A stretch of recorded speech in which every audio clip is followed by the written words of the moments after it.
साधना को लगा देते हैं। वास्तव में वे सब महामूर्ख है। इसलिए इन सब फलश्रुतियों के प्रति आशा का परित्याग करके केवल मात्र भगवान की भक्ति करना ही जीव के लिए परम कल्याणकारक है। इसलिए जो लोग विवेकी जन है, जो बुद्धिमान जन है, वो लोग क्या करते हैं, भगवान के परम प्रिय भक्तों के साथ में भक्तों के मुख से हरि कथा श्रवण करने के लिए अपना समय को व्यतीत करते हैं। इसलिए साधु मुख से, वैष्णव के मुख से हरिनाम श्रवण करने का इतना महिमा है, इतना महात्म्य है कि उसको ठाकुर महाशय जी ने श्रीमद् भागवतम से एक श्लोक को उद्धृत करके बता रहे हैं, जिस श्लोक में पृथु महाराज भगवान से प्रार्थना कर रहे हैं कि न कामये नाथ तदप्यहम क्वचित न यत्र युष्मत् चरणाम्बुजाशव महत्तमांतर हृदयात् मुखच्युतो विधत्स्व करना युतमय समय वरः। वहां पर पृथु महाराज बता रहे हैं कि भगवान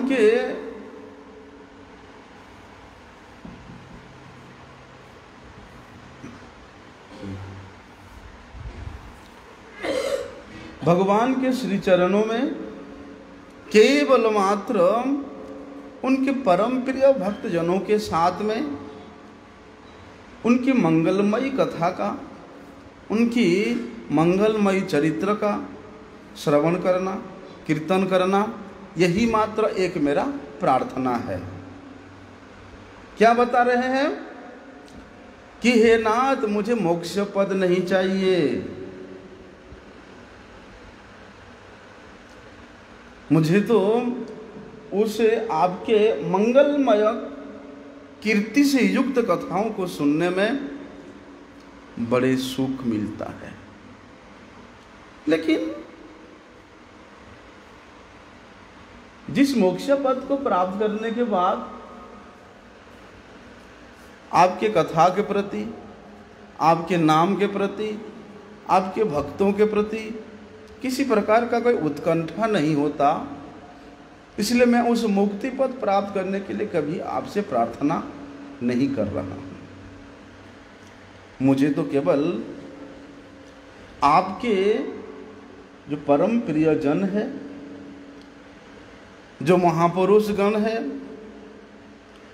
जो महाजन गण है, उनके हृदय से, उनके मुख के द्वारा निश्रित आपके चरण कमलों की महिमा श्रवण करने को जहाँ मिले, मुझे ऐसे कथा श्रवण करने के लिए आयुत कर्ण, बोलते कर्णों कान दे दीजिए, जिससे मैं आपकी लीला कथा का, आपके माधुरी का सदैव श्रवण करता रहूं। पृथु महाराज, लेकिन जहां पर आपके पाद पद्मों की सुधा का यशोगान नहीं है, मुझे उस मोक्ष पद भी कभी आशा नहीं है। भगवान पृथु महाराज को इसीलिए वर की याचना कर रहे हैं कि तुम कुछ वर की प्रार्थना करो।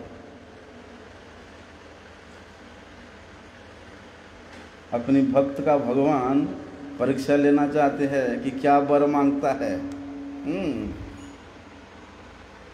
तो पृथु महाराज बताते हैं कि भगवान, आपने तो बताया वर लेने के लिए, लेकिन मैं क्या वर मांगूं आपको? वरंच मत कथंच वृणस्व, कि मेरे से तुम कोई वर ग्रहण करो। भगवान चाहते थे कि ये कहीं कैवल्य पद तो नहीं मांगेगा। किंबा कैवल्यपते इति संबोधनात् कैवल्यम वरिष्यति इति मां संकितः। किंतु कैवल्यम मैव एव रोचते तेभ्य एव तद् विषयिताम अभिप्राय शृणुतु त्वाम तत्संतस्तो इत्याह नेति। कि नहीं प्रभु, आपके अंदर में, आपके मन में ऐसी आशंका है कि मैं उस कैवल्य पद को मांगूंगा, वही मुक्ति पद को मांगूंगा, तो आप ऐसे शंका मत कीजिए, क्योंकि आपने ही मुझे आमंत्रण किया वर मांगने के लिए। लेकिन मैं क्या वर मांगू, न कामये नाथ तदप्यहं क्वचित्, फिर भी वरंच मत कथंच शृणुष्व, फिर भी कुछ तो वर मांगो मेरे से। तो पृथु महाराज कहते हैं कि भगवान, मैं ऐसे कोई वर मांगने का इच्छा लेकर के आपके साधना में, आपके यज्ञ में प्रवृत्त नहीं हुआ हूँ। फिर भी भगवान कहते कोई तो वर मांगो, अगर मुक्ति चाहिए, कैवल्य पद चाहिए तो वो भी कहो। तो पृथु महाराज कहते हैं नहीं भगवान, मैं तो किसी भी अवस्था में, चाहे कितनी भी दुखी अवस्था में हूँ, कितनी भी कातर अवस्था में हूँ, लेकिन ऐसी अवस्था में भी मैं कभी भी उस कैवल्य पद की, मोक्ष पद की याचना नहीं करूँगा। क्यों नहीं करोगे भाई? जिस कैवल्य पद को प्राप्त करने के लिए योगी जन हजार हजार साल तपस्या करते हैं, कितना कठोर साधना करते हैं उस मोक्ष पद प्राप्त करने के लिए, तुम क्यों नहीं चाहते हो? बोलते हैं युष्मात् चरणाम्बुजासव, कि हे नाथ, जहाँ पर आपके चरण की मकरंद आस्वादन करने को नहीं मिलता है, अर्थात आपके गुण कीर्तन श्रवण करने को, गुण कीर्तन करने को कोई संभावना ही नहीं है, तो इस प्रकार के उस कैवल्य पद को मैं लेके क्या करूंगा? तो बोलते महत्तम आंतर हृदय दधाच्युत, कि हे नाथ, आपके गुणों में, आपके यश में ऐसा क्या रस है जिसको महत्तम जन, महापुरुष जन, आपके परम प्रिय भक्त जन श्रृण्वन्ति गायन्ति गुणन्ति सर्वश, नित्य निरंतर उसको श्रवण करते हैं, कीर्तन करते हैं, स्मरण करते हैं। इसलिए उन महत्तम हृदयों, उन महान भक्तों के, उन श्रेष्ठ भक्तों के हृदय से च्युत विनिर्गत आपके जो चरण मकरंद मधु है, उस मधु को आस्वादन करने के लिए मुझे आप करोड़ों करोड़ों कान दे दीजिए। किस प्रकार से? कहते हैं कि सुख मुखा मृतद्रव संयुतम, सुखदेव जी के श्रीमुख से श्रीमद् भागवत रूपी जो अमृत वर्षण हुआ,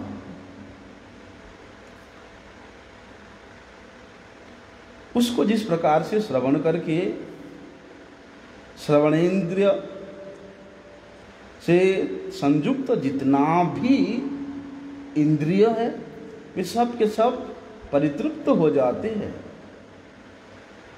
बोलते हैं आपके वे कथा तो इस पृथ्वी पे, इस धरनी पे अखंड रूप से प्रवाहित हो रहा है,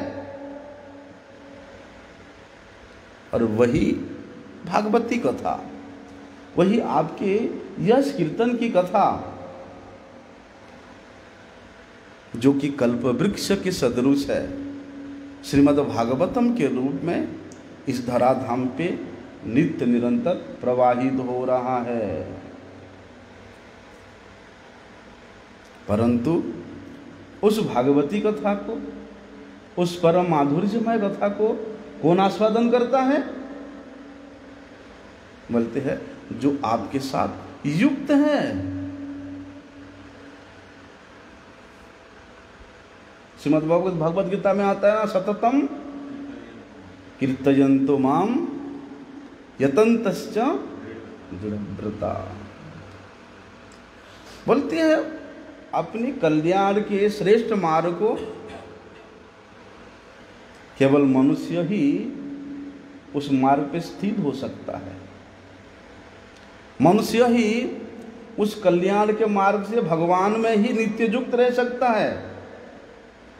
और जो भगवान के साथ युक्त हो जाता है, भगवत रस का, भगवत सेवा सुख का जो आस्वादन करता है, वो उस सेवा को, उस नाम रस को एक क्षण के लिए भी छोड़ना नहीं चाहता है। भगवान के सेवा में इतना आनंद है, वो अलग बात है कि हम लोग करना नहीं चाहते हैं। करके देखो।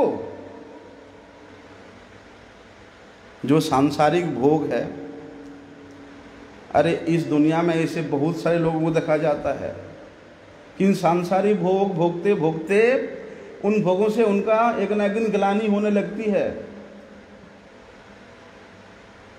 और भोगों की जो वस्तु है, द्रव्य है, उसके प्रति भी उनका धीरे धीरे उपरति होने लगती है। परंतु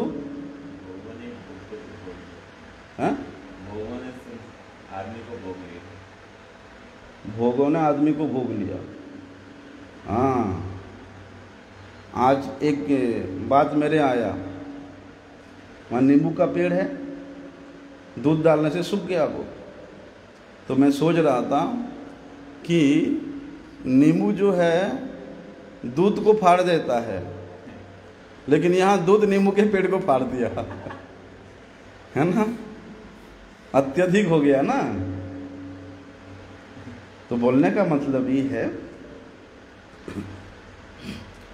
कि जिसका उद्देश्य भगवान के सेवा प्राप्त करने का है, भगवत प्राप्ति का है, भगवत प्राप्ति के रास्ते पे जो चल पड़ा है, ये रास्ता चाहे कंटकाकीर्ण होने पर भी इतना सुगम है,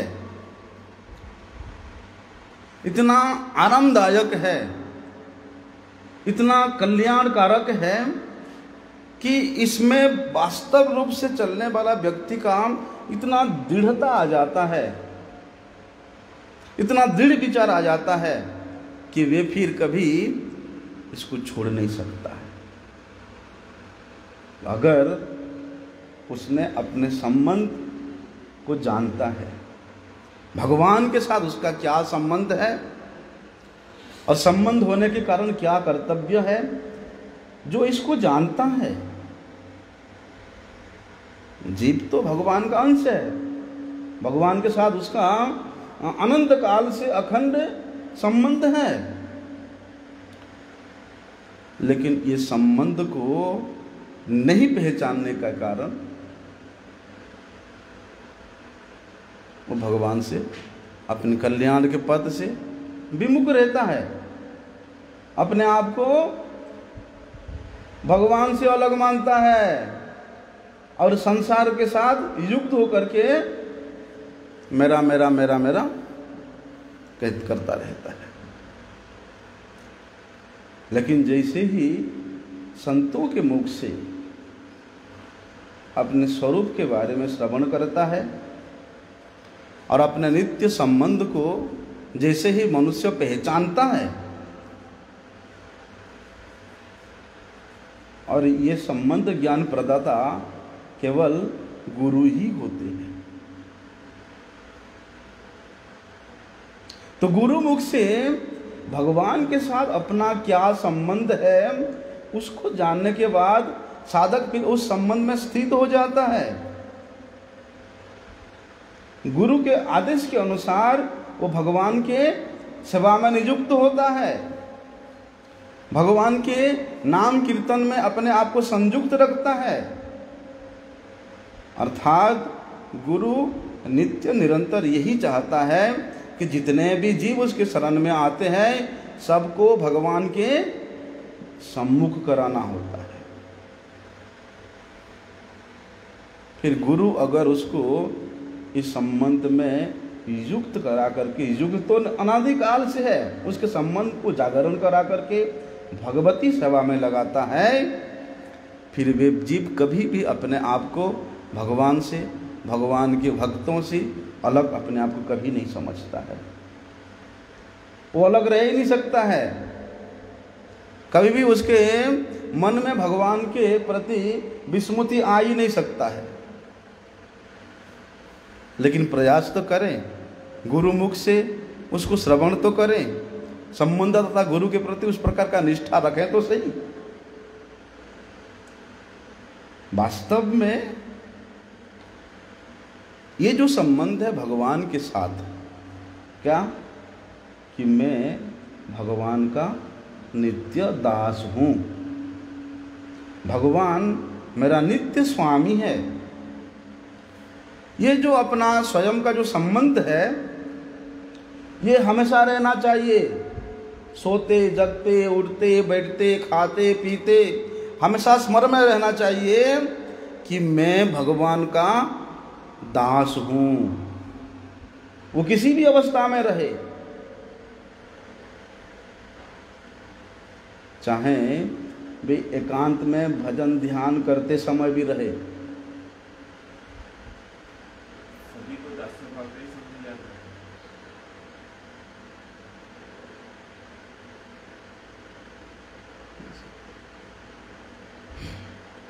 सभी तो भगवान का दास है, चाहे वे किसी भी रस के भक्त क्यों ना हो, है तो सब भगवान के दास है। बोलते वो कुछ भी करे, वो संबंध से कभी विच्युति नहीं होता, विस्मृति नहीं होता, खंडित नहीं होता, अटल रूप से हमेशा भगवान के उस संबंध में बंधे रहता है। संसार में देखने को मिलता है इसे।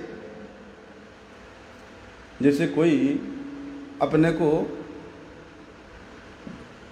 माँ बाप तो होते ही है, माँ बाप का मान लेता है, तो उस व्यक्ति कुछ भी काम करे, कुछ भी करे, लेकिन उसके स्मरण में ये रहता है कि मैं अमुक का लड़का हूँ।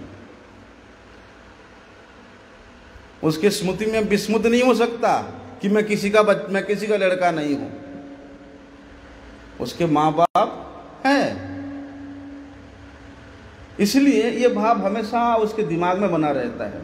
चाहे वे अपने माँ बाप को याद करे या ना करे, याद करना चाहे या ना करना चाहे, हमेशा उसके भाव हरदम रहता है कि मैं अमुक का लड़का हूँ।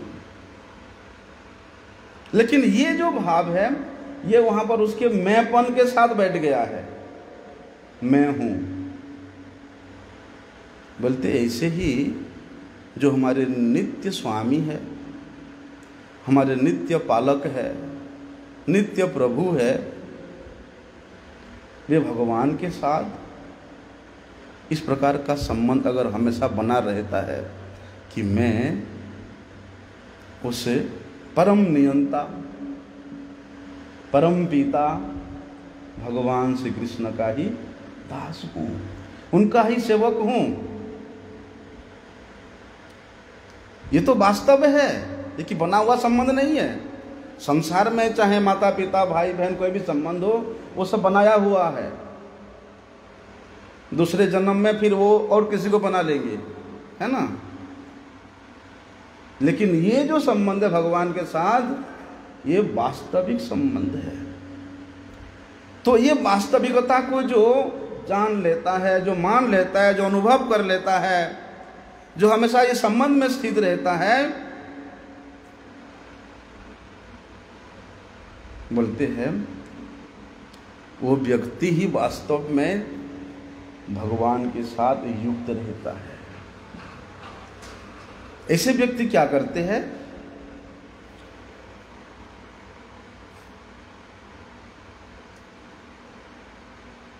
हमेशा मैं और मेरे इस भाव को छोड़ करके एक ही भाव मन में लाते हैं कि हम भगवान के लिए है, हम भगवान का है, हम भगवान के दास है, भगवान हमारे स्वामी है। इस प्रकार के भाव उसके हृदय में हमेशा बना रहता है। कुछ भी करे भगवान की प्रसन्नता के लिए ही करता है, कुछ भी सोचे भगवान के प्रसन्नता के लिए ही कर सोचेगा। जो उसने निश्चय कर लेता है उस निश्चय से कभी वो विचलित होता ही नहीं है। ऐसा उनका उद्देश्य क्या होता है? केवल मात्र भगवान को प्रसन्न करना होता है। और उद्देश्य के मूल में क्या है कि मैं भगवान का अंश हूं, मैं भगवान का दास हूं, मैं भगवान का सेवक हूं। तो उनके उस निश्चयता में, उनके उस दृढ़ता में, उनके उस परम विश्वास में कभी भी लेश मात्र भी खंडित नहीं होता है। वहाँ अविश्वास का और निश्चयता का या अदृढ़ता का कोई प्रश्न ही नहीं हो सकता है। लेकिन उस प्रकार भगवान के भक्तों के मुख से इस संबंध ज्ञान को श्रवण तो करें, जाने तो सही।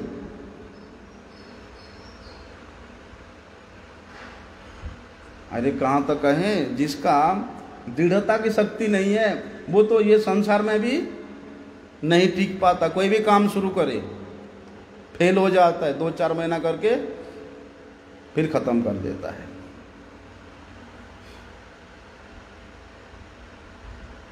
मैं आचमन दे के आता हूँ, है ना, टाइम हो गया। महामंत्र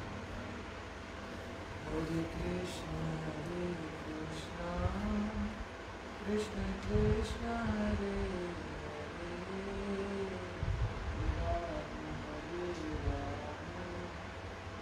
राम राम हरे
जैसे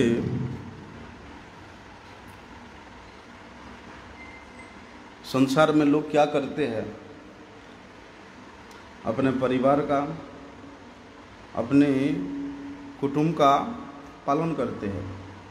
क्यों करते हैं? वहाँ स्नेह है, आसक्ति है, अपनापन है, तो वहाँ बड़े ममता पूर्वक काम करते हैं।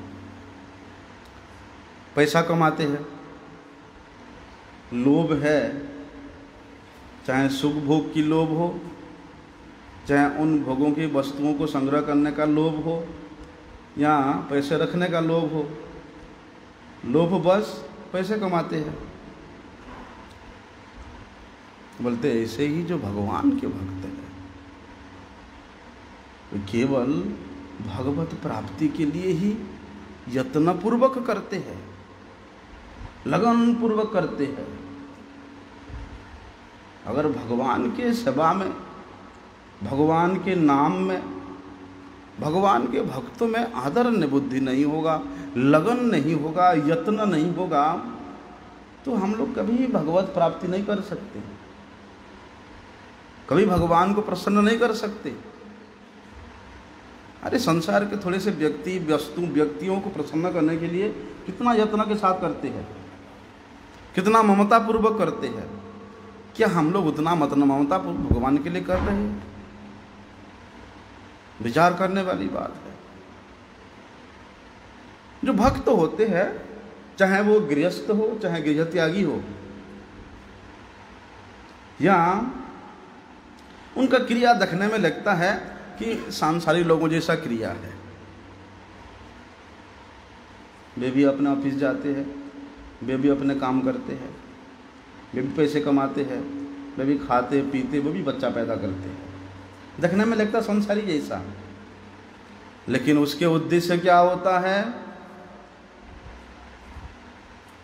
वे अपने कर्तव्य को भगवान को अर्पण कर देते हैं, भगवान के प्रसन्नता के लिए करते हैं। और ये संसार को, अपने परिवार को क्या समझते हैं? भगवान का ही परिवार समझते हैं।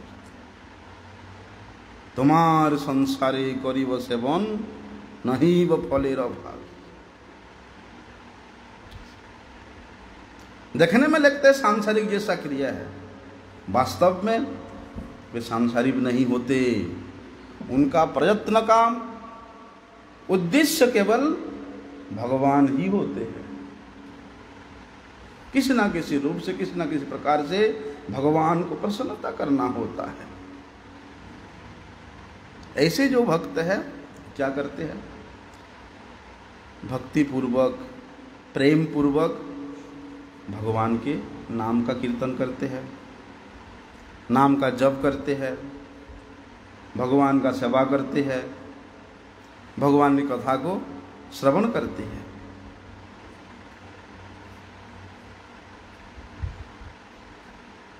भगवान के कथा को सुनाते हैं और भगवान की कथा को सुनते भी है।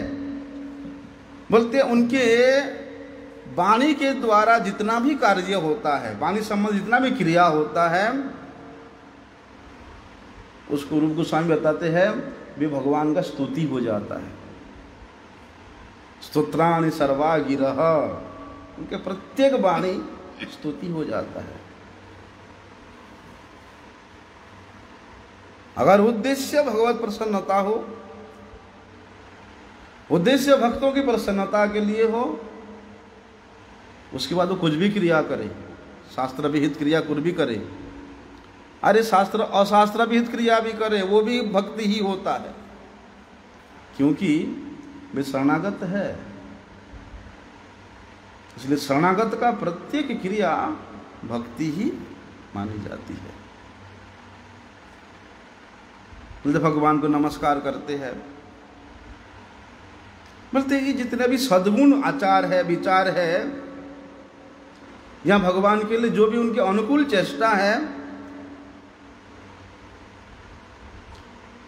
वे कभी भी अपनी क्षमता को प्रदर्शन नहीं कराती है कि हे भगवान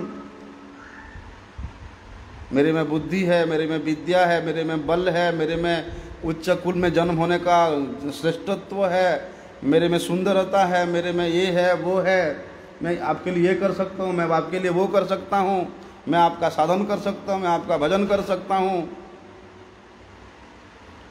भक्त का ऐसा विचार कभी नहीं रहता है। वो प्रत्येक क्रिया में केवल भगवान को ही, भगवान के कृपा का ही अनुभव करता है। हम लोग थोड़ा सा भजन कर लेते हैं, यहाँ 40-50 साल मठ में रह जाते हैं, कुछ कर लेते हैं, कुछ भी थोड़ा विद्वान बन जाते हैं, हैं, तो वहाँ कितना अभिमान आ जाता है। वास्तव में जो भक्त है उसके अंदर लेश मात्र अभिमान नहीं आता है। वो तो यहाँ तक भी नहीं कहता कि मैं भक्त हूँ, मैं गुरु हूँ, मैं अमुक हूँ, मैं ढिमुक हूँ, कभी नहीं कहता। हमारे गुरुजी बोलते थे, चाहे मठ के इंचार्ज हो, मठ के सेक्रेटरी हो, चाहे वो गवर्निंग बॉडी का बड़े से बड़े नामधारी मेंबर ही क्यों ना हो, बोलते ये इन सब पदवी में कोई भगवत प्राप्ति का कोई लेना देना नहीं है। यहां सब दास है, और जिसके अंदर दास भाव आएगा उसके मन में कभी आएगा नहीं कि मैं भक्त हूं, मैं अमुक हूं, मैं महंत हूं, मैं आचार्य हूं, मैं गुरु हूं, मैं ये हूं, कभी नहीं आएगा। क्या बोलते कविराज गोस्वामी जी, पुरुषेर कीट होइते मोइसी लभिष्ट। बोलते हैं कि टॉयलेट का जो कीड़ा होता है मैं उससे भी घृणित हूं। और क्या कहते हैं, मोर नाम जेलोए तार पाप तार पुण्य क्षय। मैं इतना घृणित व्यक्ति हूं, मैं इतना पापी व्यक्ति, मैं इतना अनाचारी व्यक्ति हूं कि मेरे नाम लेने मात्र से लोगों की पुण्य क्षय हो जाता है। कौन कह रहे? कविराज गोस्वामी, जिनकी रोम रोम में, जिनकी रग रग में गौरांग महाप्रभु जी की कृपा भरा हुआ है, वे कह रहे हैं। भक्तिनोद ठाकुर जी क्या कह रहे? हमार जीवन सदा पापी रतो नहीं को पुण्य रलेश, कि मेरा जीवन नित्य निरंतर पापों में ही रत रहता है, पुण्य नाम का कोई स्थान भी नहीं है मेरे जीवन में। कौन कह रहे? भक्तिनोद ठाकुर जी। ये सब बात बड़ी विचारणीय बात है, हम लोग विचार नहीं करते। इसलिए भक्त क्या कहता कि हे नाथ, हे प्रभु, सब कुछ आपकी कृपा से ही हो रहा है।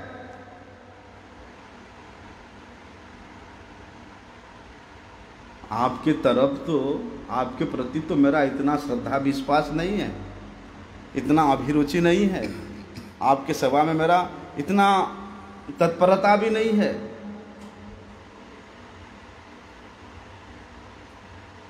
फिर वहाँ मेरे उद्योग कहाँ रहा, वहाँ मेरा चेष्टा कहाँ रहा? बोलते जो कुछ भी हो रहा है सब आपकी ही कृपा से हो रहा है। मेरे में अगर कुछ सद्गुण है, कुछ सदाचार का विचार है, तो केवल आपके ही कृपा से ही है। इसलिए हे नाथ, आपने मुझे मनुष्य जन्म दिया, और इस मनुष्य जन्म में आपने मुझे सद्गुरु के चरण आश्रय करने का सुयोग दिया।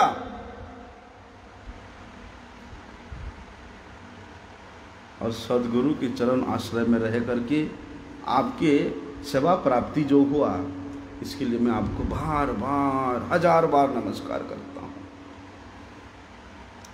तो भगवान वहाँ कहते हैं कि इस प्रकार के जो अनन्य भक्त हैं वो नित्य निरंतर मेरे ही सेवा में, मेरे ही कथा में, मेरे ही नाम में निरंतरता के साथ उपासना करते लगे रहते हैं। उनका निरंतरता के उसी में बनी रहती है कि श्रवणम कीर्तनम विष्णुम स्मरणम पाद सेवनम अर्चनम वंदनम दास्यम सख्यम आत्म निवेदनम। वहाँ प्रहलाद महाराज एक बात बताते हैं, ये करना भक्ति नहीं है। श्रवण करना, कीर्तन करना, पाद सेवन करना, ये भक्ति नहीं है। बोलते इति पुंसार्पितो विष्णु। बोलते ये सब को जब हम भगवान विष्णु के चरण में समर्पित कर देते हैं तभी वे भक्ति है। प्रहलाद महाराज बता रहे हैं। बोलते ऐसे भक्त के जितना भी क्रिया है चाहे वो लौकिक हो पारिलौकिक हो, वो केवल मेरे उद्देश्य से करते हैं, मेरे प्रसन्नता के लिए करते हैं। उनके हृदय में और दूसरे किसी प्रकार की मांग नहीं है। मांग है तो केवल पृथ्वी महाराज जो बता रहे हैं कि न काम है ना तदप्य हम क्वचित न यत्र चरणाम भुजात्सव महंतमांत हृदय विदत्स्व करना युत इस समय वर कि हे नाथ, अगर आप मुझे वर देने का इच्छा है तो मुझे आयुध कर्ण दे दीजिए, जिन कानों के द्वारा मैं आपके भक्तों की अंतः हृदय से विनिर्गत, मुख के द्वारा विनिर्गत जो आपके पाद पंकज के मकरंद मधु है, उसको मैं नित्य निरंतर पान करता रहूं, श्रवण करता रहूं। ऐसा इसलिए कहते हैं, जैसे विश्वनाथ चक्रपाद वहाँ पर उदाहरण देते हैं, एक जगह में किसी जगह पे मीठा जल है। ऐसे सुना जाता था पहले इधर मीठा जल था ब्रज में, लेकिन बाद में वो नमकीन हो गया। और जमुना जल भी मीठा था, अभी भी मीठा है, क्यों क्षार हो गया? यहाँ तो जहाँ पर नमकीन जल का स्तर है, यहाँ जहाँ पर नमकीन भूमि है, उसके संस्पर्श में आने के कारण वे मीठा जल भी नमकीन हो जाता है। बोलते उसी प्रकार पृथ्वी महाराज क्यों बताते हैं कि आपकी कथा जहाँ मिले वही श्रवण करने को मैं भागूं? नहीं बोला, वो बोलते हैं महंतम आंतर हृदयो दध्याद मुखाच्युत, कि आपके जो परम प्रिय भक्त जन है उनके मुख कमल से आपके इस माधुर्यमयी कथा को श्रवण करने के लिए मैं नित्य निरंतर लालायित रहता हूं। विदत्स्व में वर, क्योंकि जो अवैष्णव है, अवैष्णव के मुख से अगर हम हरि कथा श्रवण करते हैं तो वो भी उस मीठा जल जिस प्रकार से क्षार्ययुक्त हो गया, उसी प्रकार वे कथा भी क्षार्ययुक्त हो जाता है, रुचिकर नहीं हो पाता है। वास्तव सिद्धांत में वे कथा वे प्रसंग साधक को अवगत नहीं करा पाता है। तो भगवान कहते अच्छा चलो कि कैवल्य पते है, कि हे कैवल्य पते, कि मुझे कैवल्य नहीं चाहिए, मुझे मुक्ति नहीं चाहिए, तो फिर क्या चाहिए आपको? बोलते हैं विधत्स्व, कि आपके कथा को श्रवण करने के लिए मुझे आयुध करना चाहिए। आपकी कथा तो अनंत है, और जब ये अनंत कथा आपकी परम प्रिय भक्तों के मुख से विनिर्गत होता है, वो भी अनंत होता है। इसलिए दो कानों के द्वारा उस अनंत कथा को श्रवण करके मैं तृप्ति नहीं हो पाता हूँ। इसलिए आपके उस अनंत कथा को, असीम कथा को आपके भक्तों के मुख से श्रवण करने के लिए मुझे इतनी सारी कान चाहिए, अयुद्ध करना चाहिए, इतनी सारी करने का। बोलते आपके कथा में लोभ है, आपके कथा में रुचि है, आपकी कथा में निष्ठा है, तो उस लोभ के वशवर्ती होकर के मैं आपको यही प्रार्थना कर रहा हूं कि मुझे अब कोटि कोटि करोड़ करोड़ों कर्ण दे दीजिए। लोग क्या बोलते हैं, मुझे कोटि कोटि पैसे दे दीजिए, करोड़ों रुपया दे दीजिए, हैं? तो करोड़ों रुपया मांगना बुद्धिमान है या करोड़ों कान मांगना बुद्धिमान है? देखो भगवान की कथा का कितना मतलब हम विचार नहीं कर सकते, उनके मूल्य निर्धारण नहीं कर सकते हैं। चलो कहते हैं आपने जिस भगवान के कथा को लोभ वशतः प्राप्त करने के लिए इतना कान मांग रहे, उसमें क्या फायदा है? अरे ये भगवान के कथा को जिसको श्रवण इंद्रिय के द्वारा श्रवण करके आप इतना प्रीत होते हो, प्रियतम होते हो, बोलते उस भगवत कथा के प्रति, उस भगवत नाम के प्रति जो मुक्ति कामी गण द्रोह करते हैं, विरोध करते हैं, तो फिर आप क्यों इच्छा कर रहे हो? मुक्ति कामी गण उसको बड़े निकृष्ट दृष्टि से देखते। जो कीर्तन करता है ना, जो भगवान की कथा श्रवण करता है, वे मुक्ति कामी लोग बड़े हेय दृष्टि से देखते। अरे ये तो सब ऐसे ही, देखा ना जब श्रीमन महाप्रभु जी बनारस में भगवत नाम करते करते नृत्य करते थे, कीर्तन करते थे, बेहोश हो जाते थे, तो वे वेदांतीगण क्या बोलते थे? हैं? अरे ये तो कोई पगला है, इसको कोई भूत पकड़ लिया है, कोई मनुष्य भला इस प्रकार कार्य करता है? हैं? कोई सन्यासी भला इस प्रकार के नृत्य कीर्तन करता है? मतलब इतना हेय दृष्टि से देखते थे। तो पृथ्वी महाराज को बोलते हैं कि फिर आप क्यों चाहिए, आपको इस वो कथा, वो कीर्तन, वो नाम क्यों चाहिए? तो पृथ्वी महाराज बोलते हैं, चाहे इसको कोई हेय दृष्टि से देखे, कोई आपके कथा के प्रति कोई द्रोह करना करे, मुझे तो, मेरे कामना तो केवल यही है कि मुझे अयुत करना चाहिए, जिससे मैं आपकी इन कथाओं को सुन सकूं, श्रवण कर सकूं।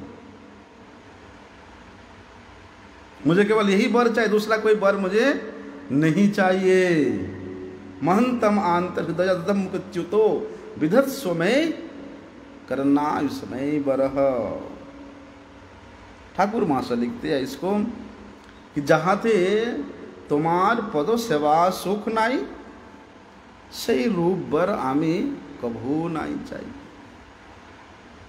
कि हे प्रभु, जिस साधन से, जिस प्राप्ति से, जिस सुख से, जिस भोग से, जिस प्राप्ति से आपकी चरणों की सेवा प्राप्त नहीं होता है, आपकी चरणों की महिमा को श्रवण करने का, गुणगान करने का सुजग प्राप्त नहीं होता है, बोलते ऐसे वर मुझे नहीं चाहिए। भक्तेर हृदय होते तब गुणगान, सुनते अयुत कर्ण करो विधान। कि आपके भक्तों के हृदय से विनिर्गत आपके चरणों की मकरंद जो मधु है, उसको पान करने के लिए, अच्छा बताते हैं, आप पान करोगे, आस्वादन करोगे तो जीभ चाहिए, जिह्वा के द्वारा तो उसका रस का आस्वादन होगा, तो आप जीभ ले लो, फिर कान क्यों मांग रहे हो? बोलते नहीं नहीं नहीं प्रभु, आपकी कथा जीभ के द्वारा जितना आस्वादनीय नहीं होता है, उधे उससे कोटि गुना कान के द्वारा उसका रस आस्वादनीय होता है। क्यों? वे रस को, वे मकरंद को आपके परम प्रिय जो भक्त है पहले आस्वादन किया, आस्वादन करके उसको अपने हृदय में संचित किया, और वो अपने हृदय से उद कथा को विनिर्गत किया, बहिर्गत किया, उद्गत किया, तो वो अधिक टेस्ट होगा या अपने स्वयं खाने से टेस्ट होगा? इसलिए सुखमुख द्रवमृत समझुताम। बोलते जब उस आम को कोई तोता अगर चख लेता है, झूठा कर लेता है, तो वास्तव में देखना उस आम का अधिक स्वाद होता है। बोलते सुखमुख द्रवमृत समझुतम। सुखदेव गोस्वामी जी के मुख से वे भागवती कथा विनिर्गत होने के कारण वे और हजारों गुना अधिक सुस्वादु हो गया है। इसलिए वहां कह रहे कि हे नाथ, आपकी कथा में जो कथा की आपके परम प्रियजनों से के मुख से निकलता है, वे कथा समस्त प्रकार के शक्ति को, भक्ति को संचारित करने में परम समर्था है, और वही कथा साधक जीव को कृतार्थ कर देता है। और कृतार्थता कहाँ है? भगवान के सेवा में। जिस दिन हम अपने आप को संयुक्त करते हैं, उसी दिन ही हमारे जीवन का सार्थकता है, कृतार्थता है। बोलते उसे श्रवण करने के लिए मैं कुछ भी करने को प्रस्तुत हूं।